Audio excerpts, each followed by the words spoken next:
Hello, अस्सलाम hello. वालेकुम। अस्सलाम वालेकुम नूर, क्या हाल है आपका? मैं ठीक। फाइनली अब साहब आप फाइनली। मेरे हाथ आ गई हो। फाइनली ये मेरी, मैं कहती हूँ आज की मेरी ना सबसे बड़ी अचीवमेंट है। क्या बात है। बट बल्कि मैं अभी सोच रही थी कि पिछले कितने साल से हम दोनों ये प्लान कर रहे हैं कि we have to do exactly this. तकरीबन it's has been a complete year. Yes. मैं अपनी ना, मैं यस। पिछले साल से मैं ये टाई अप करने की कोशिश कर रही थी। But yes. देर आए दुरुस्त दे आए। सो थैंक बिल्कुल यू बिल्कुल, Absa. Absolutely. Thank thanks you to for you. Giving us your time thank you. And मतलब इससे पहले कि मैं सवालात शुरू करूँ, you know we start interacting.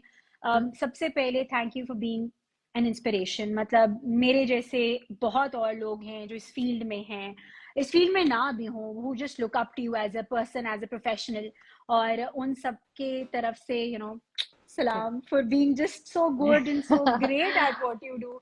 और वो भी इतना हम्बली आप करती हैं कि इट्स जस्ट ऑल सलाम हमारी तरफ से। Thank you but Noor. Thank you. you're too kind, you're too kind, क्योंकि देखिए हम बहुत साल, मुझे तो बहुत, अब कई साल हो चुके हैं, अब जब मैं खुद अंदाजा लगाती हूँ मीडिया में बहुत कम लोग होते हैं जो कोई फीडबैक देते हैं या कदर करते हैं या एक्नॉलेज करते हैं। सो यूर वन ऑफ देम। और आप भी मेरे लिए डिजिटल स्पेसेस के ऊपर जब हमने सोचा था कि पता नहीं कोई लोग आएंगे या नहीं, तो आप जैसे इतने काबिल लोग आए तो हमें पता चला कि हमें भी थोड़ी तवज्जो देनी चाहिए अपने डिजिटल जो प्लेटफॉर्म्स हैं उनके ऊपर। So yeah I am also very inspired by you. Thank you okay. So अब साहब, हमने हमेशा आपको टीवी पे देखा है as being all proper, all well informed, और सवालात की वो एक बरसात हो रही होती है और तज्जिया कारिंग हो रही होती है, जिसे मारिया मीमन कहती हैं। हाँ। हम जानना चाहते हैं अब्सा छोटे होते कैसी थी, the small Absa who was in school and who started off, we want to know about her. अच्छा। मैं खैर बचपन में बहुत एक लॉस्ट, मेंटली काफी लॉस्ट रहती थी, बहुत सेंसिटिव भी थी, लेकिन बोलती भी बहुत ज्यादा थी। तो कुछ इस किस्म का बचपन था। और बचपन से ही बहुत से लोग कहते थे शायद मीडिया वगैरह में चली जाए, टीवी रेडियो वगैरह वगैरह पे, और हुआ भी वही मेरे ख्याल से। मुझे अब ये लगता है उम्र के इस हिस्से में पहुंचने के बाद कि शायद बच्चों की बचपन से जहन साजी भी हो जाती है। कई बार आप बच्चों को कहते रहे कि ये तो डॉक्टर ही बनेगा, तो उसका बड़ा होके कोशिश जरूर होती है कि वो मेडिकल में चला जाए। So yes, so I was very sensitive, लेकिन बहुत लाडली अपने वाले साहब की, वालिदैन की। और काफी मेरा जो है वो एक फिक्र, गौर फिक्र का एक एक मिजाज था बचपन से। लोगों का बड़ा एहसास होता था मुझे, कब बड़ी कम उम्र से। सो ऐसी थी, ज्यादा शरारती नहीं थी, लेकिन बोलती बहुत ज्यादा थी। हाँ, एक ये बात है जिसपे सबका इत्तेफाक है। ये मेरे में और आप में फिर कॉमन चीज है। मैं ही बहुत बोलती थी और शायद आज भी उतना ही बोलती हूँ। बट तो आपने पढ़ाई भी जो सारी की वो जर्नलिज्म के हवाले से की, और was it something different and you happen to come into journalism? अच्छा, मैंने आर्ट्स और साइकोलॉजी पढ़ा था, लेकिन मैं ओके। काफी कम उम्र से रेडियो पे काम करना शुरू किया मैंने, एक अपनी अर्ली टीन एज से। So at that time I was, मुझे म्यूजिक से भी बहुत ज्यादा लगाव था। मेरे जो हम्म। दोस्त हैं वो जानते हैं, जो बहुत पहले से मुझे जानते हैं। So I thought at that time कि मे बी मैं इस तरफ चली जाऊंगी। लेकिन लेटर ऑन ऑब्वियसली, क्योंकि I was very opinionated always since I was like, teenagers आमतौर पे इतने हम्म। पॉलिटिकली ओपिनियनेटेड नहीं होते। उनका जमहूरियत या इन चीजों के हवाले से कोई इतनी फिक्र नहीं होती। सो वो मेरे भी मसाइल थे। तो फिर देन आई थॉट कि I should make media as a career, because मुझे बहुत जल्दी जो एक ब्रेक मिला था from radio to TV. So it was a good job. मैंने जब स्टार्ट की तो एक अच्छी जॉब ऑफर थी, तो आई थॉट कि मुझे प्रोफेशनली करियर तो आपको बनाना होता है किसी फील्ड में। तो उस तरीके से मैं आई थी, I will not say accidentally, लेकिन मैंने ये नहीं सोचा था कि I will continue in the media for a long time. Okay. So लेकिन फिर ये होता है, आप भी जानती हैं क्योंकि अब आप भी इसी प्रोसेस से गुजरी हैं और गुजर रही होंगी, कि हम पहले जो भी सोचते रहते हैं कितनी आदत बन जाती है इस फील्ड की। So then it went on, and okay. एक चीज और, जी सॉरी, जी। एक चीज और कहूँ। यहाँ पे पंखा चल रहा है, उसकी वजह से अगर कोई शोर हो तो प्लीज मुझे माफ नहीं कीजिएगा, क्योंकि एसी नहीं, का इट्स मौसम ओके। अब इस्लामाबाद में है नहीं, आई मीन इस्लामाबाद। तो इट्स जस्ट द फैन। अब हम पंखा, एसी नहीं चला सकते हैं। जी। नहीं आई वो, हम ये लाहौर वाले ये कह ही नहीं सकते, हमारे तो अभी भी एसी चल रहे हैं, चल हमें रहे तो हैं, रोज अच्छा। समझ नहीं आती है। हाँ, हमारे अभी भी चल रहे हैं। But I am so glad कि आपने फील्ड चेंज नहीं किया, आप फील्ड में रही एंड आपने उसमें माशाल्लाह ग्रो भी किया। Sorry, I am so sorry, please इसको क्लोज कर दीजिएगा। I am so sorry for the distraction. कि आप फील्ड में रहे एंड यू कंटिन्यूड, और ये हमारे लिए बहुत जरूरी भी एक तरह से रहा है कि हम आप लोगों को देखते हुए बड़े हो रहे हैं एंड आप लोगों के साथ बड़े हो रहे हैं और इंस्पायर भी हो रहे हैं। आपने ना म्यूजिक की बात की थी, हम्म। मैंने आपके इंस्टा पे अक्सर देखा हुआ आप म्यूजिक की वो हम्म। स्टोरीज भी लगा रही होती हैं। इनफैक्ट काविश के कॉन्सर्ट की भी यस। आपने स्टोरी लगाई हुई थी, तो मतलब मेरे लिए तो वो बड़ा एक इट्स वेरी नाइस टू सी, क्योंकि हम लोग हमेशा आपको एक स्पेस में देखते हैं, एक वो लाइक टीवी की स्क्रीन में देखा, और हमारे लिए बस यही है कि सिर्फ ये सहाफी हैं और इससे लेफ्ट राइट कुछ नहीं है। तो आई वांट टू नो कि how do you balance all of it, मतलब आपके भी शौक होंगे, आप भी मूवीज देखती हैं, किस किस्म की मूवीज देखती हैं, क्या म्यूजिक चॉइसेस हैं? अच्छा, सो म्यूजिक, वो काविश के कॉन्सर्ट की आप बात कर रही थी, तो किसी ने ट्विटर पे लिखा हुआ था कि आधा पाकिस्तान अरेस्ट हो रहा है और आधा काविश के कॉन्सर्ट में जा रहा है। सो उनका तो एक इतना जबरदस्त उनके कॉन्सर्ट्स का सिलसिला हम्म था, लाहौर में हुआ, फिर हम्म इस्लामाबाद में दो कॉन्सर्ट्स हुए, फिर हम्म कराची में हुए। सो हम्म मैं काविश की बहुत बड़ी फैन हूँ, उनके हम्म लीड वोकलिस्ट हैं जाफर। सो उनके भी हम बहुत बड़े फैन हैं, और आप भी होंगी क्योंकि बहुत सारे लोग बिल्कुल हमारी जनरेशन और ऐसे ही उसके बाद है। वाले। सो या मुझे one thing I really like, जो म्यूजिशियंस में या म्यूजिक में या गानों में जो खास तौर पे मुझे बात अच्छी लगती है, मुझे हम्म बहुत ज्यादा अपलिफ्टिंग जो गाने होते हैं वो भी बहुत पसंद है, लेकिन इस तरह की हम्म सोलफुल म्यूजिक जो होती है जिसकी हम्म जो बड़ा एक पीसफुल आपको स्टेट ऑफ माइंड में ले जाती है, सो वो बहुत पसंद है मुझे। और उसके अलावा मूवीज जो है वो मैं बहुत तरह की मूवीज भी देखती हूँ, बहुत हम्म देखती हूँ। अच्छा, how I balance it out, because मुझे ये अंदाजा हुआ था कि मेरी जो जॉब है it's a very dry serious job, क्योंकि मैं हमेशा से सियासत कवर करती थी, हम्म जब एज अ न्यूज प्रेजेंटर भी या प्रोग्राम्स भी जो किए, so you know how monotonous या इट गेट्स। सो बहुत then I was like, monotonous. Yes, so what I do is कि मैंने एक काफी साल बाद ये रियलाइज किया, क्योंकि मैं बिल्कुल एक तरफ लग गई थी काम में, it was affecting my personality also, and I had started at a very young age, so मैं ये नहीं चाहती थी कि मैं ये सब चीजें, तो मैं बहुत पसंद करती हूँ बाहर हम्म निकलना, दोस्तों शोस्तों से हम्म मिलना, and all of that, the socializing part of it and everything. So मैं हम्म बहुत अच्छा बैलेंस करने की कोशिश करती हूँ उसको, अभी भी ये करती हूँ कि वीकेंड पे एक आध दिन मैं जरूर रखती हूँ कि when I go meet my friends, enjoy hmm myself, and सियासत और ये चीजों की बात नहीं हो रही होती।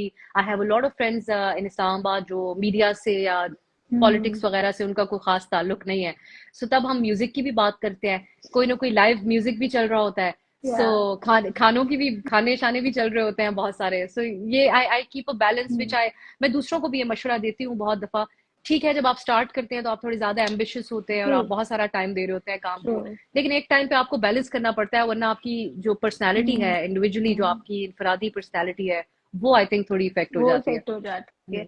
सो अच्छा, आपका इंस्टाग्राम में बड़ा लाइवली है, मतलब ऑफ कोर्स हम इंस्टाग्राम पे ही लाइव हैं, so your Instagram is like a breather of fresh air. Is it? मतलब आपकी ट्रैवल की पिक्चर्स भी होती है, फिर आपके आपके फ्रेंड्स के साथ पिक्चर्स भी होती हैं। There was something very beautiful जो मुझे लगा कि आमतौर पर अगर हम इंडस्ट्रीज देखते हैं तो हमने इंडस्ट्रीज में शायद फ्रेंड्स, ऑफ कोर्स दोस्तियां होती हैं, रिस्पेक्ट होती है, जर्नलिज्म में भी सबके साथ ऐसी होंगी, आपके सीनियर्स हैं, आपके जूनियर्स हैं, कॉलीग्स हैं, बट हमने वो सेलिब्रेशंस होती भी नहीं देखी, हमने किसी का वो बज़ाहिरन देखा नहीं है इस तरह से कि okay Shahzeb Khanzada is a friend with so and so, right, वो नजर नहीं इतना आता, ऑफ कोर्स वो एक पर्सनल चीज भी है। बट आपकी प्रोफाइल में seen you celebrated Ayesha Bakhsh, you celebrated Mehmal, yes. आप गई हुई थी ऑफ कोर्स वो कॉन्फ्रेंस पे, वहां पर भी it was a very friendly thing. तो ये चीज कितनी मुश्किल होती है सेम प्रोफेशन में फ्रेंडशिप्स को और रिस्पेक्ट को मेंटेन करना, या हर वक्त एक वो कह लें कि एक वो जंग का माहौल होता है कि इसकी और मेरा स्लॉट सेम है, हमारी रेटिंग भी ऊपर नीचे हो सकती है, और इट्स जस्ट हाँ, अ हेल्दी थिंग। देखिए, मेरा ख्याल है, मुझे इतनी ये इनसिक्योरिटी नजर नहीं आती लोगों के पाकिस्तान में। अब जो है वो नजरियाती इख्तलाफात होते हैं, कोई समझता है कि अब ये दौर है और ये सियासी जमात है, उसकी बेसिस के ऊपर मुझे बड़ा दुख भी होता है, क्योंकि जब हमने स्टार्ट किया था तब तक मेरा तो यही अंदाजा था, और तब मैंने इस्लामाबाद से ही स्टार्ट किया था, then I move to Karachi for my job at Geo. So हुआ ये करता था कि इस्लामाबाद में जब सहाफी साथ बैठते थे या पॉलिटिशियंस भी साथ बैठते थे, तो डिफरेंट पार्टीज के डिफरेंट आइडियोलॉजीज वाले, डिफरेंट ख्यालात वाले, वो आपस में इतनी बहस भी करते थे और अगली बार वो फिर मिल रहे होते थे हंसी मजाक के साथ, वो चीज एक तरफ रह जाती थी। हमारे यहाँ पोलराइजेशन ने ये किया कि लोगों ने एक दूसरे को कैंसिल करना शुरू कर दिया कि ये जो है इसके ऊपर ये इल्जाम लगा दो, अब इसकी महफिल में हम नहीं बैठेंगे, इसने फला राइट सियासतदान के बारे में ये कहा, तो बड़ी अनफॉर्चुनेट बात है कि it kind of took over to our like right profession also. So ये एक चीज है। उसके अलावा जो है मेरे लिए तो मेरी एक खुशकिस्मती ये रही कि बहुत सी थी कुछ दोस्त कुछ को दोस्तों की तरह हम प्रेजेंट भी कर रहे होते हैं, लेकिन उनसे इतनी मुलाकात आमतौर या पे नहीं हो रही होती।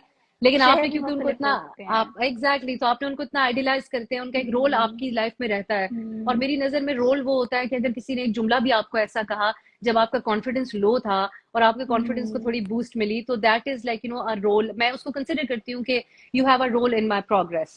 सो इस राइट। तरीके से और मेरी एक और चीज जो मेरी खुशकिस्मती भी है और मेरी अपनी एक बहुत सारी एफर्ट भी होती है इसमें, मुझे अच्छी दोस्तियां अच्छे लोगों से दोस्ती रखना और निभाना भी आता है। सो इसलिए बहुत सारे जो दोस्त थे शुरू से बने और मीडिया में बने, उनसे दोस्तियां कायम हैं। और जब कभी हम उनके शहर जाएं, वो यहाँ आए, तो हम बिल्कुल बेस्ट हम्म, फ्रेंड्स ही होते हैं।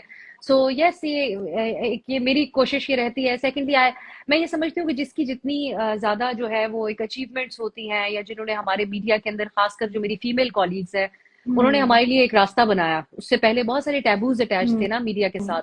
तो अब ऐसे आयशा बख्श हैं, जिस Ayesha Bakhsh is one of the biggest examples for me, क्योंकि very true. Yeah she is very introverted.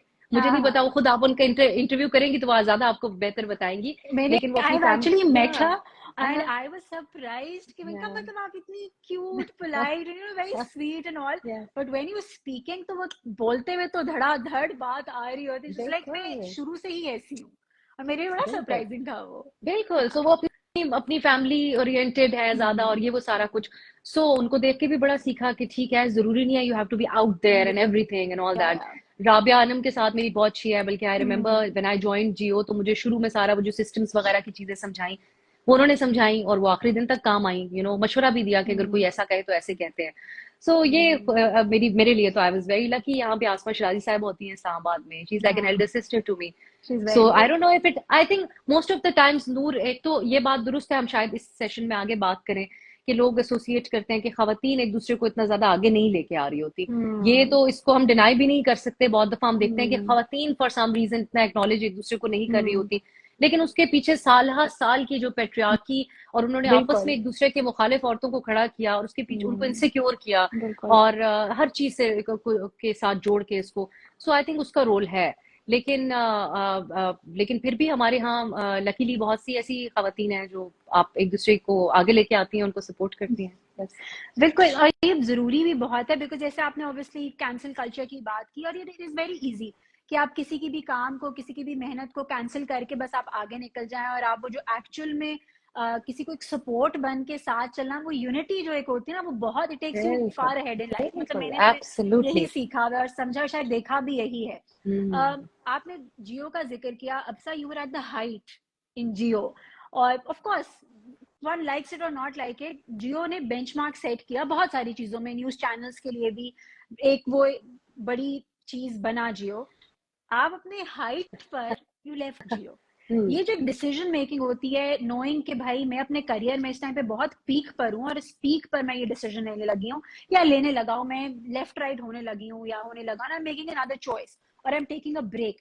ये डिसीजन लेना कितना मुश्किल है। And I am sorry I am interrupting, like हमारे जो जितने भी कमेंट्स हैं वो फ्लड कर रहे हैं अप्सा की तारीफ अच्छा, से, सो क्या बात है एवरीबडी इज यार। Commenting, Absa you so beautiful, you all of that, यार तो नूर, वो वी तो जस्ट हमेशा देखिए, आप हम कभी तस्वीर लगाते हैं तो सबसे ज्यादा मैसेज, वो कमेंट यही आता है कि ब्यूटीफुल।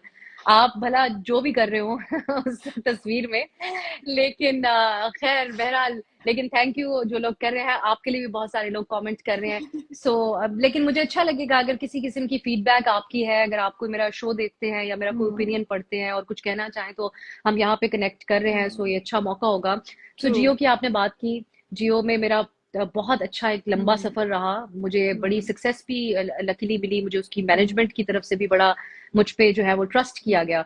सो तो मोनोटनी, अगेन मेरे नेचर के अंदर एक थोड़ी सी चीज है, मुझे बहुत जल्दी चीजें तब्दील करने की भी आदत नहीं है। मैं एक जगह पे टिक के बहुत अच्छा काम करने की भी आदी हूँ। लेकिन थोड़ा सा मुझे ये महसूस हुआ था कि जब मैं एक बुलेटिन भी कर रही थी, एक प्रोग्राम भी कर रही थी, तो वो बहुत जो प्रोग्राम था वो उसमें एक ही एनालिस्ट, वो जो 6-7 होते थे, उन्हीं के साथ हम हर दिन शो करते थे। आई was doing it 6 days a week। या सो जितने साल मैंने वो किया, वो इट वाज लाइक कि मैं शायद पिछली कोई 2 डेकेड से ये प्रोग्राम कर रही हूँ। सो इतना ज्यादा वो रेपिटेटिव हो गया था मेरे लिए, टॉपिक्स भी इतने सिमिलर होते थे। और मैंने ये महसूस किया था कि अब मैंने कुछ साल ये प्रोग्राम किया, और इतने पाकिस्तान के जो बड़े एनालिस्ट थे, और वो उस वक्त जो प्रोग्राम था रिपोर्ट कार्ड, उसमें बेहतरीन लोग होते थे। बाबर सत्तार साहब हुआ करते थे, और रीमा उमर तो अभी भी हाँ जी, करती अभी भी हैं, और प्रोग्राम करती हैं। अभी भी बड़ा जबरदस्त वो हम्म। प्रोग्राम चल रहा है। सो उस वक्त ये था कि मैंने वो सबको होस्ट कर लिया हुआ था, और वो सारा एक काइंड ऑफ शौक पूरा हो गया था। It became more like a नॉकरी। So I was yeah. Also away from home, I was in Karachi, मेरी फैमिली और मेरा ताल्लुक इस्लामाबाद से है। जी। सो देन आई डिसाइडेड, और फिर जब मुझे डॉन की ऑफर आई थी, डॉन से इस प्रोग्राम की, तो क्योंकि मुझे बहुत अरसा लोगों ने कहा था कि शायद तुम्हें कोई 20 साल बाद कोई टॉक शो भी ऑफर हो जाए।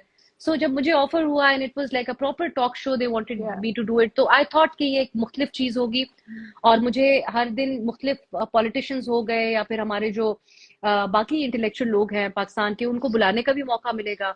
और मोस्ट ऑफ ऑल मेरा एक एडिटोरियल कंट्रोल भी होगा। फॉर एग्जाम्पल, जो टॉक शो मैं अभी करती हूँ, उसका तमाम जो किन टॉपिक्स को हमने डिस्कस करना है, कौन मेहमान आएंगे, क्या बातें करनी है, वो सारा मेरा अपना इख्तियार होता है। और मेरी खुशकिस्मती है कि मैं डॉन में काम करती हूँ, वहां पे इस किस्म की कोई वो रिवायत नहीं है कि वो पाबंदियां हमें कहें नहीं, कि और आपने। वो चीजें, ये नहीं हाँ, चलाना, वो नहीं चलाना। पाबंदियां तो कुछ हमें मोहतात तो हर जगह ही पाकिस्तानी मीडिया या। में अब रहना ही पड़ता है, लेकिन उनको ये इशू नहीं होगा। नूर, जो कि आप अंडरस्टैंड करेंगी ज्यादा बेहतर, अब आप मीडिया को जिस अंदाज में देखती हैं, कि एक कंपल्जन लगता है कि टीवी चैनल्स के ऊपर है कि यही टॉपिक्स है, इन्हीं को डिस्कस करना है। इन्हीं तो को यहाँ पे डिस्कस ऐसी कोई करना है। या। मजबूरी नहीं है। मैं अगर कल कोई वाटर क्राइसिस को लेके बैठ जाती हूँ, तो मुझे कोई मेरी मैनेजमेंट में से ये नहीं कहेगा कि ये क्या टॉपिक है और हो क्या रहा है। मुझे खुद को शायद लगेगा कि इररेलेवेंट है आज के मौके की मुनासबत से, क्योंकि it is a current affairs talk show and mainly we cover politics. मुझे लगता है कि मेरा ये जो फैसला था वो मेरी ग्रोथ के लिए जरूरी था, और मुझे उसका बहुत ज्यादा फायदा हुआ। Even moving back as a journalist to Islamabad, और कुछ होना हो, जब आप सियासत कवर करते हैं और आप इस्लामाबाद में होना, उसके लिए बहुत ज्यादा जरूरी होता है। मुझे उस हिसाब से मैं समझती हूँ कि मुझे जरूरी था ये फैसला करना, and it wonderfully worked out for me. Yeah. Of course, जब भी आप घर से दूर होते हैं, आप सीखते भी बहुत कुछ हैं, आपके एक्सपीरियंसेस बहुत डिफरेंट होते हैं कमिंग बैक होम। और इन एनी केस इस्लामाबाद सियासत का, सहाफत का हब है, और जब आप इस्लामाबाद से डिस्कनेक्टेड होंगे तो फिर वो एक फर्क आता है। मतलब आपको लगता है कि आप कुछ ना कुछ मिस आउट कर रहे हो। अब से आप ओवर द टाइम आपने इतने सियासतदानों के इंटरव्यूज किए हैं, इतने टॉपिक्स पर आपने बात की है। एज ए जर्नलिस्ट, आपके लिए सबसे मुश्किल दिन कौन सा था, जिस दिन आपने भी कहा, क्योंकि ऑब्वियसली चीजों का टोल होता है, कुछ ना कुछ पॉजिटिव नेगेटिव हम उस चीज से इंड्योर करते हैं और हम उसको लेकर चलते हैं।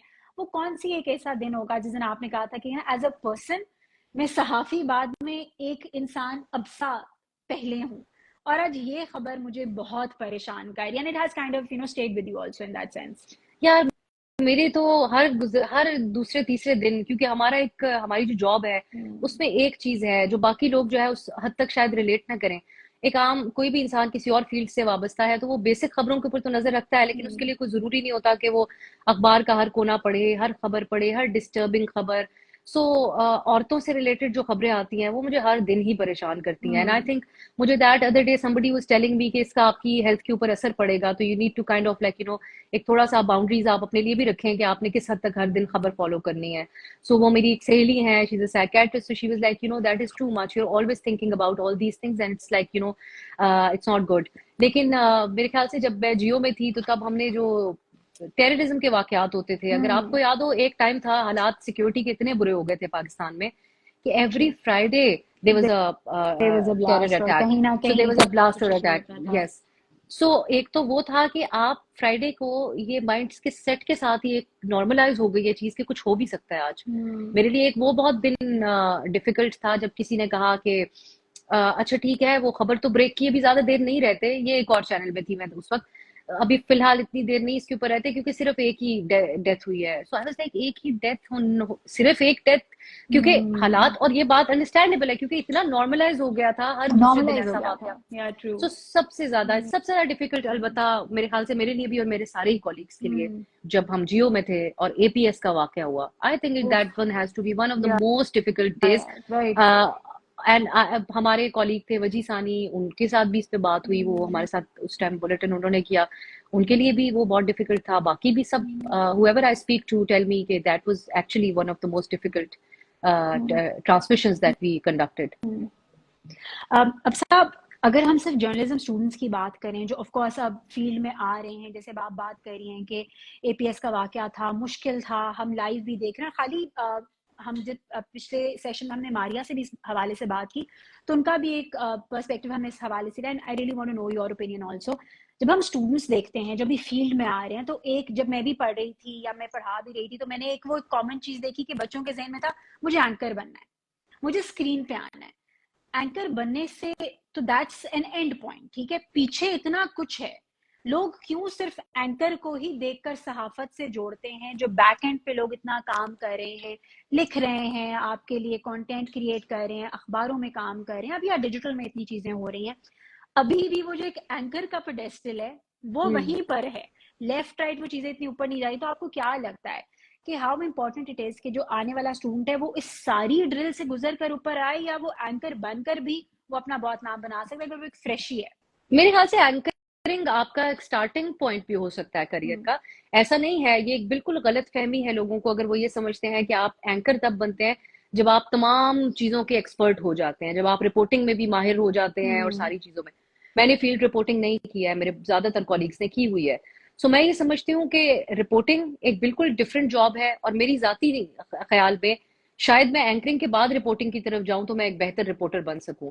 मेरा जो अभी पिछले 12-13 साल का एक्सपीरियंस है, मैं उसके बाद जाके ये हिम्मत कर सकूंगी कि मैं फील्ड में रिपोर्टिंग करूं, और उसी वक्त जो है वो एक तो जो मुश्किलात होती हैं बाहर, आपको वो कंफर्ट नहीं मिलती जो हमने बिल्कुल अपने लिए बिल्कुल चूज की। सो मैंने तो बिल्कुल। मीडिया ज्वाइन ही टीवी मीडिया किया था एक प्रेजेंटर बनने के लिए। उसके मुझे बहुत अच्छे तरीके से पता था कि मैं एक एसी के कमरे में बैठूंगी, सो एक कंफर्ट जोन तो होगी, लेकिन उसके चैलेंजेस एक अलग होंगे क्योंकि आपका फेस इज आउट देयर। जब आप एक एंकर होते हैं तो आपके ऊपर तनकीद भी ज्यादा की जाती है, यू बिकम अ पब्लिक, क्या नाम है वो, पर्सनैलिटी के जिसके पीछे कोई कुछ भी कह सकता है, आप किसी को मना नहीं कर सकते कि भाई आप ये क्यों कह रहे हैं मेरे बारे में। सो उसके बाद जब मैंने एंकरिंग स्टार्ट की तो बीच में वो मौका मिला हमें, हमारे चैनल ने असाइन की ड्यूटीज कि आप रिपोर्टिंग भी करें फील्ड में जाके। तब अंदाजा हुआ कि बहुत मुश्किल काम है। सो लोगों को ये समझने की जरूरत है कि जो एक रिपोर्टर होता है वो हमसे ज्यादा एक्सपर्ट होता है अपने काम का। वो इसलिए कि उसके पास एक बीट होती है अपने जो भी जिस मामले को, जिस फॉर एग्जाम्पल डिफेंस से रिलेटेड मामला को जो कवर करते हैं, वो बहुत सालों से वो डिफेंस के एक्सपर्ट्स बन जाते हैं। They no everybody. वो लोग उन अफसरान को भी जानते हैं जिनसे जिनको उनको जानना चाहिए और हमारी उन तक एक्सेस नहीं है। उसके अलावा इस्टेब्लिशमेंट पे भी बहुत सारे लोगों को जानते हैं जिनसे उनको असल खबर मिलती है। सो रिपोर्टर वहां से खबर लेके आता है और हम पूरा प्रोग्राम करते हैं उसके ऊपर। राइट। सो मेरे लिए जो है वो एक बड़ी पोजीशन या जो एक अहम ओहदा है वो रिपोर्टर का है, जिसकी इंफॉर्मेशन की बेसिस के ऊपर। सो हमारा ये एक मिसकंसेप्शन है। मैं समझती हूँ कि अगर लोग ये समझते हैं कि आप पहले रिपोर्टिंग करें, सारा कुछ करें, और आपको रिवॉर्ड जब मिलेगा आप टीवी एंकर बन जाएंगे, ये कोई कॉन्सेप्ट नहीं है। टीवी एंकर बनने के कुछ क्राइटेरियाज हैं जिसको अराउंड द वर्ल्ड देखा जाता है। वो ये है कि you have to be presentable. आपकी आवाज क्योंकि टीवी के ऊपर आएगी तो वो ऐसी होनी चाहिए जो लोगों के को थोड़ा अच्छी लगे, मतलब बुरी ना लगे, डिस्टर्ब ना करे। और थर्डली ये है कि आपका लहजा कैसा है, आपकी बात में क्लैरिटी कितनी है, क्योंकि हमारे यहाँ बिलखुसूस हम उर्दू पढ़ रहे होते हैं। और मैं अभी बहुत से ये चीज नोट करती हूँ कि जहाँ हमारे जो फ्रेश ग्रेजुएट्स हैं मीडिया के, जर्नलिज्म के, वो बहुत काबिल हैं और बहुत लायक हैं। मौजूदा दौर जो नया है, मॉडर्न टाइम्स जिनको हम कहते हैं, उसके हिसाब से, लेकिन उनको उर्दू पढ़नी नहीं आती या लिखनी नहीं आती। बिल्कुल जिनमें से कई मुझे कहते हैं कि आप उर्दू में लिख रही हैं। मैं कहती हूँ मैं तो सोचती भी बिल्कुल। उर्दू में हूँ, मैं बोलती भी सोचती उर्दू भी में और उर्दू में लिखती भी हूँ, उर्दू में। बिल्कुल, that's very so true. Yeah so it is usually a struggle for me कि जब आपने अंग्रेजी में कहीं प्रेजेंटेशन देनी है तो सोचना भी अंग्रेजी में है, उसको फिर डिलीवर भी वैसे ही करना है। सो मेरे लिए तो बड़ी मामूल की बात है, क्योंकि हम अखबार जब पढ़ते हैं तो एक अंग्रेजी का डॉन अखबार पढ़ते थे बचपन से, और एक जंग अखबार पढ़ते थे, हाँ, और एक जंग उर्दू अखबार पढ़नी। पढ़ते थे, हाँ। ऐसे ही है। सो बल्कि आज तक पढ़ते हैं, डांट पड़ती है अगर अखबार ना पढ़ी हो, कुछ दिन कंप्लीट फीलिंग नहीं आती।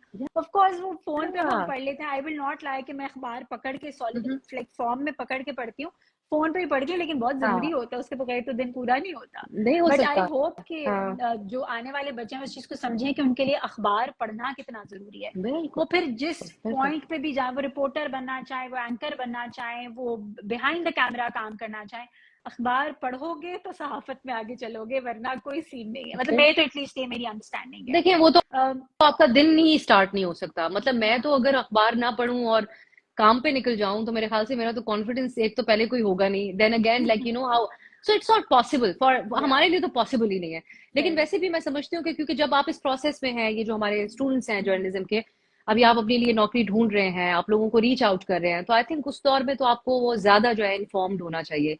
क्योंकि आप इंटरव्यूज के लिए जाते हैं, आपसे कोई भी सवाल किया जाए तो आपको उसका कम अज कम ये नहीं हो सकता। मैं ऑफ कोर्स डिस्करेज नहीं करना चाहूंगी, ये नहीं है कि हम पहली बार अपने इंटरव्यू के लिए गए थे तो हमें हर खबर और हर हर चीज के खबर ऊपर तो एक फर्स्ट परफेक्ट एटलीस्ट हमें एनालिसिस मोटा था, मोटा अंदाजा तो था ना लेकिन कि आज एटलीस्ट यू शुड बड़ी नो द, खबर या हमें या बेसिकली या अच्छा। एब्सोल्युटली।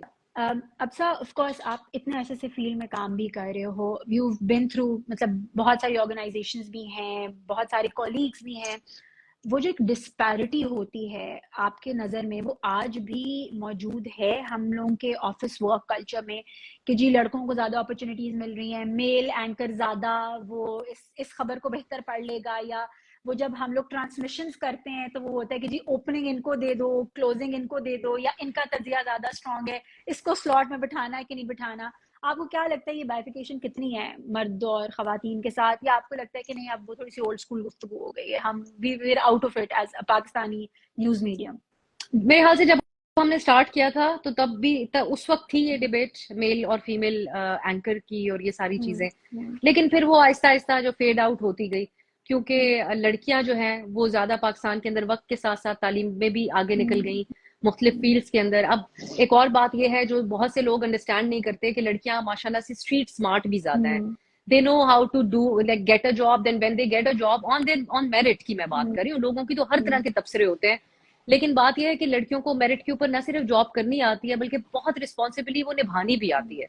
सो एक एचआर स्पेशलिस्ट से मेरी बात हो रही थी तो वो मुझे बता रहे थे कि अब खवातीन पे इन्हिसार इसलिए भी ज्यादा होता है कि they become more responsible also. Responsible. So ये होता है कि उनकी, क्योंकि औरतें आ गई अब घर चलाने में फाइनेंसिस को, तो उनकी फिर जो जिम्मेदारी का एहसास है, तो आप सोचिए कि अगर कोई वो माँ है तो माँ कैसे सोचती है, वो तो दुनिया फतह करने को तैयार होती है, तो उनका बिल्कुल जो सही बात एम्बिशन है। का लेवल है वो ज्यादा है। एक औरत जब एम्पावर हुई ना कि भाई तनख्वाह और मैं अपने शौहर का हाथ भी बटा सकती हूँ और उसको भी इतनी ज्यादा ओवर टाइम करने की जरूरत नहीं है, we can both do it, तो वो कमिटमेंट का जो लेवल है वो बहुत जबरदस्त होता है, उसमें क्रिएटिविटी भी बहुत आती है। सो आजकल एक नई जो डिबेट है, जो आपका सवाल था, वो ये है कि ज्यादा खवातीन क्यों आ रही हैं लड़कियां। तो अब मैं एक that other day I was doing conducting a workshop, media workshop. So उसमें एक साहब ने ये सवाल किया कि जो खवातीन हैं, हर जगह खवातीन को ही भर दिया है मीडिया में, तो इनको तो रेटिंग्स के लिए कि ये दिखती हैं एक सर्टेन वे। मैंने तो उनको बहुत सख्त गुड। जवाब दिया था, इस बात का जवाब मैं आपके इस पॉडकास्ट, इस इंटरव्यू में रिपीट नहीं करना चाहती, but but I am sure आपने लेकिन काफी सख्त जवाब दिया होगा, वो मैं बिल्कुल इस चीज आई पे थिंक मैं मैंने बिल्कुल बहुत कैंडिड और कैजुअल अंदाज में वो जवाब दे दिया था। सो आई काइंड ऑफ लाइक उस जवाब के अंदर थोड़ा हमने मर्द और हजरात, खवातीन और हजरात की जो जाहिरी खूबसूरती होती है, मैंने उसका में थोड़ा सा जो है उसको भी तबसरा कर दिया था, विच वाज लाइक वो थोड़ा एक टॉपिक से हट गई थी वो बात। लेकिन द पॉइंट इज कि खवातीन जो है वो इसलिए भी आगे आ रही है क्योंकि वो काबिल है। अब ये अगर आप समझें कि हम में से ज्यादातर टॉक शोज अब खवातीन बराबर है, अगर आप देखें ना रेशो औरतों हाँ और जी। मर्दों की। सो वो भी एक लंबी स्ट्रगल है, उसके पीछे भी क्या हमने कई साल एक इदारे में रह के अपने आप को, मीडिया में रह के, इस प्रोफेशन में रह के अपने आप को साबित किया, उसके बाद हुआ मीडिया के अंदर सिर्फ किसी की लुक्स की बेसिस के ऊपर उसको अगर हायर किया जाए तो वो 2 दिन के अंदर एक्सपोज हो जाएगा, बिल्कुल। क्योंकि you have to ask questions, you have to raise all those like then present the programme and everything, तो वो पॉसिबल नहीं हो सकता। खासकर बिलखुसूस ये करंट अफेयर्स का टॉक शो कोई नहीं कर सकता अगर वो सिर्फ लुक्स की बेसिस पे हो, क्योंकि ना सिर्फ पाकिस्तान में, दुनिया के किसी भी कोने में you have to be very well connected true. When you are a journalist and a talk show host. So हमारी जो टीवी की एंगेजमेंट्स होती हैं, तकरीबन उतनी ही ज्यादा एंगेजमेंट हमारी सोशली भी होती है, सोशली भी इस होती है। खबर लेके आना, लोगों से मिलना, टू गेट मुख्तलिफ जो पाकिस्तान के अंदर हलके हैं उनसे बातचीत करना। सो आई थिंक ये बड़ी आउटडेटेड बातें हैं, लेकिन आजकल लोगों को ज्यादा तकलीफ इस बात पे है कि लड़कियां ज्यादा क्यों आगे आ रही हैं, क्योंकि इंटरनेशनल मीडिया और जो इदारे हैं उनके अंदर भी एक कोटा मुकर्रर किया गया ना जेंडर बैलेंस के लिए। जेंडर सो बैलेंस के वो लिए। वो मेरे लिए खबर थी कि हमारे यहाँ मर्द हजरात को बहुत खटकता है। सो आई थॉट ज्यादातर तो खुश होंगे कि एक जेंडर बैलेंस होगी, लेकिन एक इसका बिल्कुल। एक सेग्रीगेशन भी रही क्योंकि हमारी सोसाइटी के अंदर, तो it will take some years for them to understand कि एक्चुअल रियलिटी क्या है। औरतें मतलब They अब आ just गई want a हैं, pretty face. They just want a pretty face. They're far exact beyond that. And there अच्छा फार तो बियॉन्ड, यस, के सॉरी के वो आपकी बॉस भी हो सकती है और अब बिल्कुल। होंगी, अब वो आ गई हैं और छा गई हैं। सो अब ये तो हकीकत है, ग्राउंड रियलिटी है। So they need to accept it और एक्सेप्ट करके को एग्जिस्ट करें टोटली इक्वालिटी की बेसिस पे। मैं ये भी नहीं समझती कि खवातीन को मर्द हजरात के साथ जो है वो ज्यादती करनी चाहिए, उनसे ज्यादा आगे आप कहें कि भी हम एक ज्यादा आला जेंडर है, हम बिल्कुल इक्वल है। That's what I think, and I think जितनी दोस्ती के साथ, जितनी को एग्जिस्ट करके अच्छे तरीके से हम चलेंगे एक यूनिटी के साथ, मेरे ख्याल से ज्यादा बेहतर काम हो सकता है, ज्यादा मिजाज भी बेहतर बेहतर काम हो होंगे सकता और है। हालात भी बेहतर होंगे। यस। बट आई होप हालात बेहतर हो। आपने हालात का जिक्र कर ही दिया है, और अब साहब हैं भी यहाँ पर, तो हम सियासत पे बात क्यों ना करें। मैं बहुत हल्के फुल्के सवाल करूंगी, मैं हाँ, इतने कोई हेवी जरूर हेवी जरूर सवाल नहीं जरूर। करती। लेकिन आपको क्या लगता है कि जो सियासी दर्जा हरारत है हमारे मुल्क का, वो उसमें कोई कमी आएगी, कोई बेहतरी आएगी, कोई बहार आएगी, या हमारा जो एक ये सख्त खिजा का मौसम चल रहा है ये ऐसे ही चलता रहेगा? बस नूर, मैं कहती हूँ कि हमें दुआ करनी चाहिए कि सियासत रहे, सियासत रहे, ये हम्म, ना हो कि सियासत ही खत्म हो जाए। खत्म हो क्योंकि जाए। इट इज वेरी अनफॉर्चुनेट, और मेरे ख्याल से पाकिस्तान की जो आवाम का एक गुस्सा होता है, और जब हम और आप उनसे बात करते हैं जाके, एक फ्रस्ट्रेशन होती है, वो तब एक कौम के अंदर आती है कि जब उनका एतमाद ही उठ जाए। एतमाद उठ सो अब जाए। इस वक्त जो पार्टीज हुकूमत में है, they don't have any higher moral ground, उनके पास हम्म, कोई ऐसी बात नहीं है कि वो कह सकें कि हमसे पहले जो होता रहा हम उससे बेहतर हम कर रहे बेहतर हैं। उससे कर रहे पहले हैं। वाले जो थे वो obviously it's a popular party, तो वो अगर बिल्कुल अपनी पॉलिसी से अलग बात भी करें, नोबडी क्वेश्चंस देम, या लेकिन वो फैक्ट रिमेन्स द सेम कि आपका अपना क्या रोल था उस टाइम पे। सो वो जो चीजें होती रही उस वक्त, जिस पॉलिटिशियंस ने अपनी कोई अपने आप को स्ट्रांग नहीं किया, जो पार्लियामेंट है उसको स्ट्रांग नहीं किया, कॉन्स्टिट्यूशन की बात नहीं की, वो इतना ज्यादा वो चीजें अब नॉर्मलाइज हो गई हैं कि आप सोचिए ना कि पार्लियामेंट के अंदर कुछ लोग घुस जाते हैं, हमारे एमएनएस को, सिटिंग एमएनएस हम्म, को उठा लेते हैं, हम्म, लेकिन उसको जस्टिफाई किया जाता है कि कल तुमने ये तकरीर की थी, उसके जवाब में ये सारी चीजें जवाब हुई में हैं, ये और सारी चीजें जस्टिफाई हो भी रही हैं। एक पॉलिटिशियन ही करता है। कभी हमने आज से कई साल पहले ऐसा मैंने नहीं सोचा था हम्म, कि ख्वाजा आसिफ एक दिन ऐसी चीज को जस्टिफाई कर रहे होंगे, ट्रू। लेकिन उन लोगों के साथ जो चीजें होती रही, वो जो है उससे आगे नहीं निकल पाए कि हमारे साथ होता रहा, अब हम तो वो दुख लेके अपने दिल में ही बैठेंगे और अच्छा हो रहा है इनके साथ। सो मुझे इस चीज का दुख है कि ये ना हो कि सियासत ही खत्म हो जाए, मतलब अब और फिर वो। शायद, जी। अब सॉरी टू कट यू, कब सा अब सियासत कम और वो कह रहे हैं कि एक बदलाव और वो जो गुस्सा है वो ज्यादा शायद उभर के बाहर आ रहे हैं। बिल्कुल मेरे नजदीक तो इट्स बिल्कुल। इट्स मोर अबाउट के जी मेरे साथ ये हुआ तो उसके साथ भी ये करना है, रिवेंज, उस दौर में बिल्कुल। ये हुआ तो इस दौर में भी होना है। तो हम एक्चुअली मुल्क के लिए क्या कर रहे हैं? तो फिर तो हम अपनी जात के को लेकर हम प्रेफर कर रहे हैं ना, मुल्क तो हमारा पीछे रह गया, हमारी जात फिर हमारे लिए बहुत बढ़ गई है। And मतलब मेरे नजदीक तो ये एक तरह से गुनाह है कि आप इतनी पोजीशंस पर हैं, इतनी पावरफुल चीज आपको मिली रही है, आपके पास मुल्क है आपका और आपने उसको चलाना है, एंड येट आपके लिए आपकी सेल्फ मैटर करती है, जो हम्म। आपको तकलीफ है वो मैटर करती है। That that is very sad. Absolutely, that's very selfish of them. या देखिए, हम ये सुनते थे कि चले जजेस के साथ ये मुंसलिक थी बात कि उनके साथ जो भी होता रहे उनको उसका परवाह नहीं करनी चाहिए और उनको इंसाफ के मुताबिक काम करना चाहिए। हमारी पॉलिटिक्स के अंदर भी यही हुआ, एक दूसरे के साथ आपने बयानबाजी पे रखा सारा मामला। फिर सेकेंडली जो आप कह रही है ना कि आप डेवलपमेंट का या आवाम के लिए कोई काम करते हैं, मेरे ख्याल से आप आवाम के लिए भी अगर कोई काम करते हैं वो इस्टेब्लिश नहीं हो सकता जब इतनी ज्यादा पोलराइजेशन हो। पोलराइजेशन। अपनी ऑपोजिशन को बंद कर दें, जिस तरह सबसे बड़ी मिसाल है हमारे लिए बांग्लादेश में जो हुआ। ट्रू। हसीना वाजिद ने क्या किया, उन्होंने इंटरनेट भी बंद कर दिया, ऑपोजिशन को जेलों शेलों में डाल दिया, सारी चीजें कर दी, लेकिन क्या वो सरवाइव कर सकी इतनी पावर के साथ? इतनी अल्टीमेट पावर थी उसके पास, लेकिन अवाम निकल आए और उन्होंने फिर इनकलाब लाया। सो द पॉइंट इज, और अब उसके इनकलाब के क्या नतज बांग्लादेश के लिए निकलेंगे, मैं और आप अभी ये कह नहीं सकते कि अच्छे बिल्कुल। नतीजे ही होंगे, अच्छे क्योंकि नतीजे, ट्रू। इकोनॉमिकली जो थोड़ा सा इंप्रूव किया था बांग्लादेश ने, वो क्या सस्टेन कर पाएंगे? वहां किस किस्म की हुकूमत आएगी? जो हम एक रिलीजियस एक्सट्रीमिज्म तो नहीं स्टार्ट हो जाएगी, क्योंकि हम तो पाकिस्तान तो गुजरा है इससे और अभी भी गुजर रहा है। सो द प्रॉब्लम इज कि हम एक इनकलाब को भी बड़ा फैसिनेट होते हैं उसके उसके जिक्र से, लेकिन वो बहुत से ममालिक के लिए कोई इतना अच्छा साबित नहीं हुआ। लेकिन हमारे यहाँ लोगों को जो एक सेंस होती है कि अब आगे हमने किस तरीके से बढ़ना है, वो देने की जरूरत है, लेकिन सियासतदान अभी वो करते हुए नजर नहीं आ रहे। और जब सारे इतने ज्यादा डिवाइडेड होंगे, एक पार्टी जो है वो जेरे एताब होगी, जिसको हम कहते हैं कि आप अभी आपके ऊपर मुसीबत आई हुई है, बाकी सारों का वन पेज है। सो ऐसे टाइम पे आप कर ही नहीं सकते, क्योंकि सबसे बड़ा डिसीजन मेकिंग के लिए जो अहम चीज होती है वो लोगों को जो है ना वो एतमाद में लेना होता है।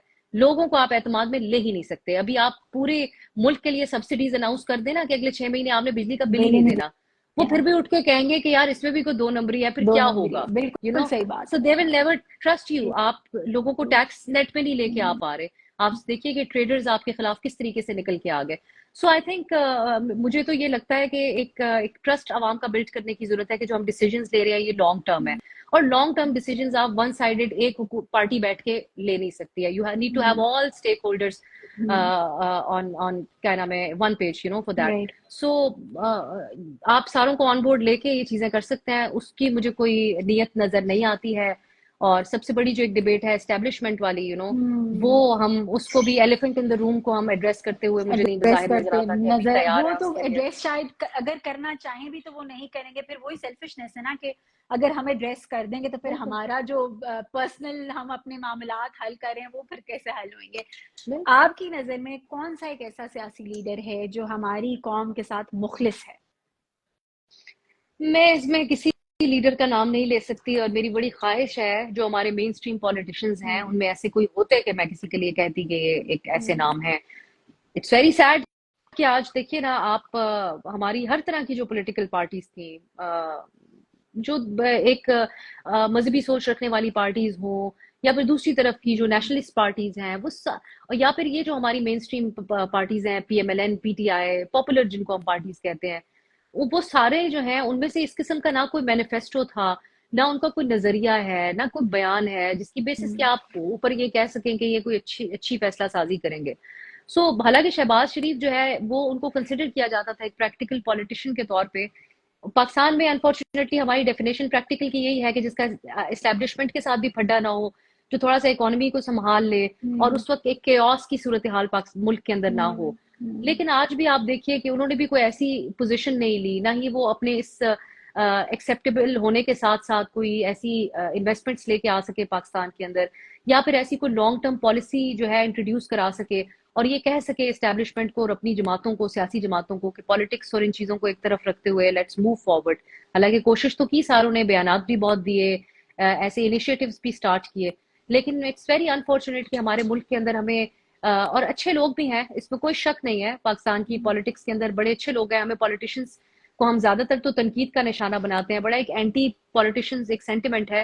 लेकिन ये जो हम्म। सियासी जमातें हैं जिनको लीड तो यही पुराने पॉलिटिशियंस कर रहे हम्म। हैं, ट्रू। उनकी पार्टियों में से बहुत से लोग जो होते हैं वो आवाज तो उठाते रहते हैं, लेकिन क्योंकि वो अच्छे मंजे हुए सियासतदान भी हैं और अपनी पार्टीज के साथ सिंसियर भी हैं, तो वो पब्लिकली वो बात नहीं कर रहे होते। मैं समझती हूँ कि पॉलिटिशियंस को इस चीज की फिक्र करनी चाहिए कि वो किस तरीके से अपने साथ एक ट्रस्ट बिल्ड कर सकते हैं। वो सिर्फ एक तरीके से कर सकते हैं कि वो प्रैक्टिकल और रियलिटी की बेसिस के ऊपर बात करें, बजाय इसके कि जो भी उनके लीडर ने कह दिया हर उस चीज को जस्टिफाई करते रहें। क्योंकि आज का दौर बहुत आजाद है, जैसा कि बहुत ये आजाद डिजिटल है। स्पेसेस है, तो या इट्स टोटली लाइक तो आप अपनी पोजीशन लें, आजाद पोजीशन लें, लोगों का आप पे एतमाद हो कि भाई ठीक है पार्टी ये कह रही है लेकिन इनकी पार्टी में ऐसे बंदे भी तो हैं। या बट आई होप कि हमारे पॉलिटिशियंस ये आजाद स्टेप्स लेने शुरू कर दें और अपने आप को वोकलाइज करें।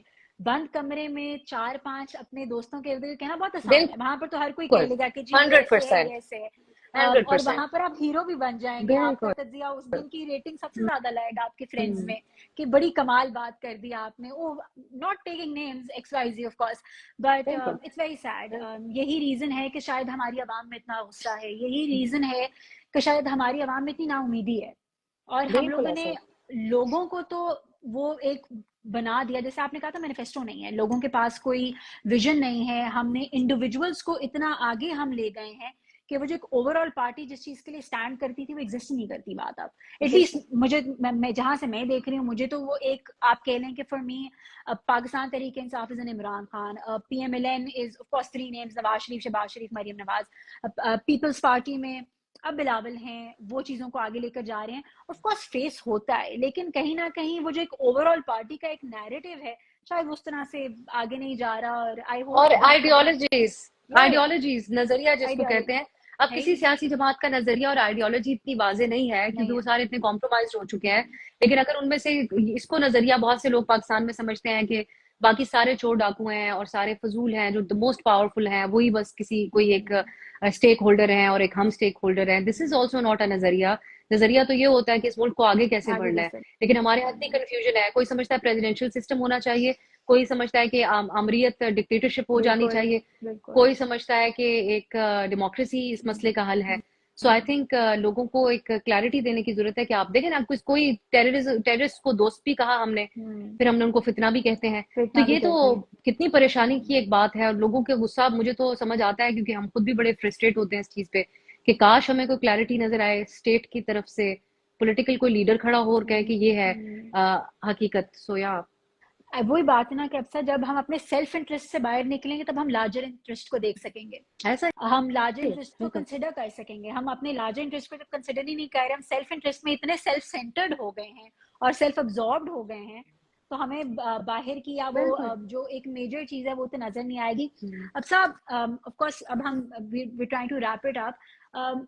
हमने अपने मुल्क में उस तरह से शायद यूथ की आवाज आगे जाती हुई नहीं देखी, उस तरह से हम लोगों ने अगर हम अपनी बात करें तो हमें वो लीडर्स उस तरह से हमारी अपनी क्लोज एज के हिसाब से नहीं लगती, जिससे हम कहते हैं कि अच्छा ये हमारा लीडर है, we can look up to him और हर। उस हिसाब से अगर हम बात करें बिलावल, मरियम नवाज साहिबा, they pretty younger age compare to of course जो टॉप टायर है उनसे। तो अगर एक पैगाम या एक एडवाइस आपने इनको देनी हो तो आप बिलावल को क्या देंगी, आप मरियम नवाज को क्या देंगे? सब हमने आसिफा को देखा है, Asifa is also emerging and she is also हमने उनको नेशनल असेंबली में बहुत बार बोलते हुए देखा है। तो आप इन लीडर्स को, यंग लीडर्स को क्या एडवाइस देंगी कि जो अवाम है उनकी तरफ तवज्जो करें, यूथ की तरफ तवज्जो करें? आपका यूथ बहुत ज्यादा बाहर जाना चाहता है, वो आपके मुल्क में रहना ही नहीं चाहता। So what is that you want to give मैं देम? सियासतदानों को एडवाइस नहीं देती क्योंकि उसके लिए उनके पास होते हैं एडवाइजर्स। हम्म, सो सियासतदानों को मुफीद और मुफ्त मशवरे देने के लिए बड़े जबरदस्त लोग उनके आसपास होते हैं, लेकिन उस पे भी वो खास अमल नहीं करते। अमल नहीं करते। फैमिली पॉलिटिक्स है, हर सियासी जमात के हम्म, अंदर एक फैमिली के अंदर हम्म, फैसला साजी होती है हम्म, हमारे पूरे पाकिस्तान के बारे में। बिल्कुल। मतलब अगर तमाम पार्टीज ना हो, कोई इस पे कोई पॉलिटिकल वर्कर माइंड ना कर जाए, सारी एक कोर कमेटी की मीटिंग जरूर हो जाती है, बिल्कुल। लेकिन हमें ये पता होता है कि वालिद साहब ने ये कहा था, बच्चों को कन्वे कर दिया है, या पाकिस्तान के मामलात ये जो है इस डिनर के ऊपर इनके लिविंग रूम के अंदर डिस्कस हुए हैं और अब आगे चलेंगे। ये मुल्क जो है, ये इस खानदान, कितने खानदान है, 3-4 खानदान है टोटल जो चला बिल्कुल, रहे हैं पाकिस्तान का मुल्क। बिल्कुल। सो द प्रॉब्लम है कि मैं समझती हूँ कि ये जो पॉलिटिशियंस है नए वाले, ऑब्वियसली इनके साथ ये बैगेज तो है कि ये उन्हीं सियासी खानदानों हम्म, से आए हैं जिन हम्म, खानदानों ने दहाइयों तक पाकिस्तान में, किसी ने सिंध में, किसी ने पूरे पंजाब में और पूरे हम्म, पाकिस्तान में राज किया। क्या किया आपने? कुछ खास नहीं किया। पूरी दुनिया कहाँ से कहाँ पहुंच बिल्कुल। गई, हमारे आसपास के मुल्कों को आप देख लें। सो ना आपने लोगों को इतना ज्यादा बगैर तालीम के रखा, आपने उनको इतनी ज्यादा जो है वो पीछे रखा दुनिया से कि इनको पता ही ना चले। इसमें आप सब ने हिस्सा डाला है। अब अगर आपकी उम्र कम है इन नौजवान लीडर्स की, तो इसका मतलब है कि आपके बड़ों ने इसमें हिस्सा डाला है। So the hmm, point is कि आप उसको रियलाइज करें, लोगों के साथ इस तरीके से बात ना करें कि आप जो स्पीच आज से 30 साल पहले अगर जियाउल हक या उस दौर के लीडर्स दे दिया करते थे, तो वही आज भी चल जाएगी। वो दे भी नीड टू आज भी कनेक्ट चल विद जाएगी। People, they need to connect with true. People, they are very privileged, people can not connect with them. So yeah I think इनको जो है इसकी जरूरत है, एक रियलिस्टिक अप्रोच की जरूरत है इन पॉलिटिशियंस को। और जो बैगेज इनके साथ है इनके बड़ों का, इनको उस पर भी गौर करने की जरूरत है। आई होप ये गौर करें, बैगेज को हटाएं और सेल्फ सेंटर्ड इंटरेस्ट से बाहर निकलें, सेल्फ इंटरेस्ट से बाहर निकलें और लार्जर पर्सपेक्टिव में चीजों को देखने शुरू करें। मैं थैंक यू सो एक और मच चीज अफसार। भी, सॉरी अगर जी आपकी जी इजाजत जी हो, जी क्योंकि जी हम जी, एक बिल्कुल डिजिटल प्लेटफॉर्म के ऊपर बिल्कुल। बात कर रहे हैं और मुझे बहुत कम मौका मिलता जी है। जी डिजिटल प्लेटफॉर्म है, ज्यादातर हम टीवी पे ही नजर आते हैं। सो मैं एक चीज ऑब्जर्व कर रही हूँ जो मैं समझती हूँ कि आप भी अगर आगे कोई प्रोग्राम्स करें तो उसमें आप बात कीजिएगा, मैं इंटरेस्टेड हूँ सुनने में। हम्म, आजकल हमारे यहाँ ठीक है, समझ आता है, बहुत फ्रस्ट्रेशन है सोसाइटी के अंदर, लोग बहुत गुस्से में रहते हैं, नौजवानों को जॉब्स नहीं मिल रही, मैं फर्स्ट हैंड ये चीजें देखती हूँ। हम्म, लेकिन एक नेगेटिविटी जो सोशल मीडिया के ऊपर है, मैं ट्रोल्स व वेरी पॉलिटिकल ट्रू। ट्रोल्स की बात नहीं कर रही, मैं बात कर रही हूँ, ओवरऑल कल एक मैं एक वीडियो, नेगेटिविटी है। यस, एक नेगेटिविटी ऐसी है कि अभी मैं कमेंट्स तो नहीं पढ़ पा रही हूँ क्योंकि मेरी नजर थोड़ी कमजोर है, कमेंट्स मुझे नजर नहीं आ रहे।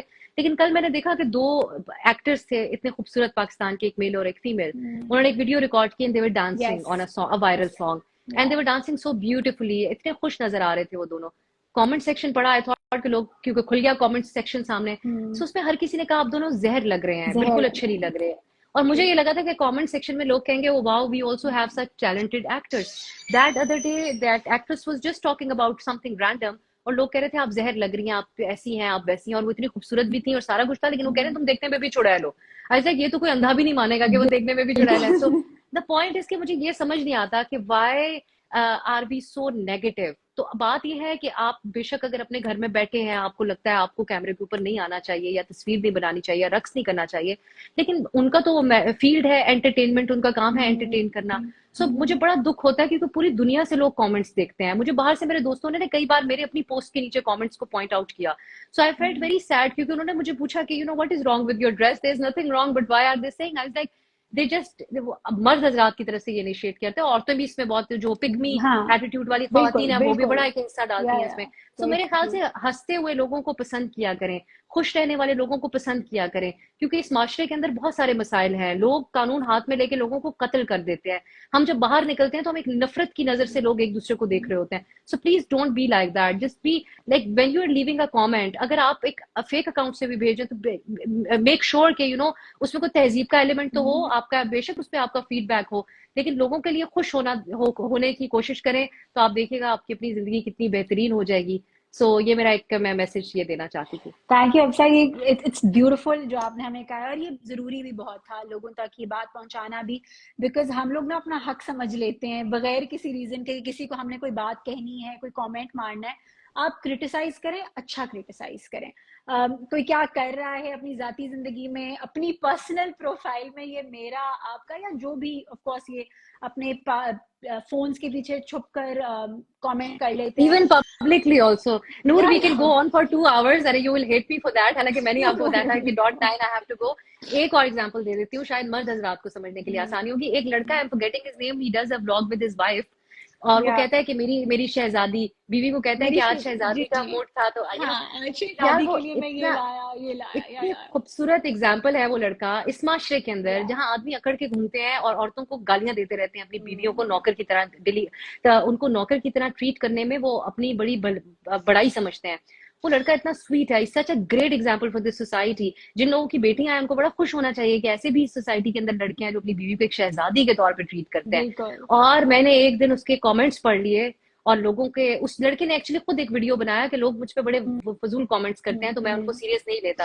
And I felt so bad कि यार एक अच्छा बंदा जो अपनी बीवी की खिदमत कर रहा है और अच्छाई की बातें कर रहा है, और इज वेरी स्वीट ऑल्सो, सो उसको भी डिस्करेज कर दिया लोगों ने। तो मर्द लिख रहे हैं कि तुम कैसे मर्द हो। समझ नहीं आता अब सा कि फिर हम अगर लोगों के मुताबिक, फिर वो मेयार क्या है, हमने किस मेयार पे उतरना है कि लोग एक्सेप्ट कर लें हमें, लोगों गालियां देनी है, हो जाएंगे। खलीलुर रहमान कमर बनना है आपने, तो आपको लोग आपको पसंद करेंगे। वो जो एक और साहब बैठे थे जो वहाँ खातून से कुछ डेफिनेशन पूछ रहे थे, वैसे आप बने।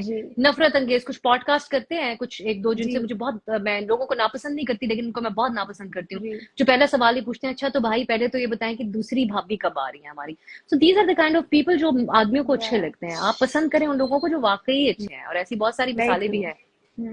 मतलब मैं तो खुद मेरा ये होता है कि एटलीस्ट कुछ अच्छा नहीं कह सकते ना, तो बुरा भी मत, कुछ भी ना कहो। बिल्कुल, absolutely, absolutely. Silence is the best policy. अगर आपको कोई पसंद नहीं है, कोई बात नहीं, आप अब तो एक क्लिक अवे हो ना, क्लिक करो, मूव ऑन।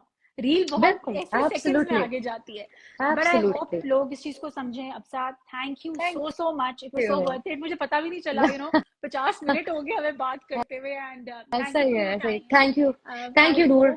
हम ये दोबारा कर सकें, आप लाहौर आए, please let us know, we'll have a chat over a podcast, और हम सारी चीजों के ऊपर we'd really like to talk, या फिर आप ये वो बातें इस्लामाबाद आए, you also have to let me know, because face to face बैठ के जब हम बात करते हैं तो मेरे ख्याल से उसमें फिर और भी बहुत सारी बातें होती हैं। No, for sure, whenever I come I shall drop you a text and we'll just get together, क्योंकि ये बातें बहुत जरूरी हैं। इनके ऊपर गुफ्तगू करना, सवाल उठाना उतना ही जरूरी है जितना कि हम अपने जात से रिलेटेड कोई चीज करते हैं, क्योंकि बहुत जरूरी है इन चीजों को समझना, लोगों की उन सारी मसाइल को समझना। और मतलब मेरा तो सिर्फ है, if you can't do bad, just you not doing good, don't even do bad, relax, let people live, let them live. And on that हमें बहुत सारे लोग मैसेज करते रहे हैं। हमें सैयद अली हैदर जो एंकर हैं, ही also joined in, he was congratulating you and just saying कि thank you Absa for coming to एक न्यूज़। अली तो हमारे सीनियर हैं, so अली तो हमारे बेहतरीन, of course, so nice, please, yes. She is praising you, thank you अनका, आप मेरी भी तारीफें कर रही हैं, thank you। So emu diaries भी आपको they're talking about you, so there were many people who actually joined in, बहुत सारों ने सवाल भी किया, so thank you for giving us your time finally। अब I'll have a well rested sleep finally। Of course, thanks to जो ये तमाम लोग जिन्होंने हमें देखा और तारीफ की, आपका बहुत शुक्रिया। और मैं अपने जो कमेंट्स है, मैं जो ट्विटर पे पोस्ट करती हूँ अपने ओपिनियंस, वो अपने इंस्टा पे भी पोस्ट करती हूँ, तो अगर आप मेरा अकाउंट फॉलो करेंगे तो आपको मेरे तबसरे भी पढ़ने को मिलेंगे। So thank you Noor, thanks to everybody who is watching, बहुत शुक्रिया, best wishes for you, thank you, Allah Hafiz.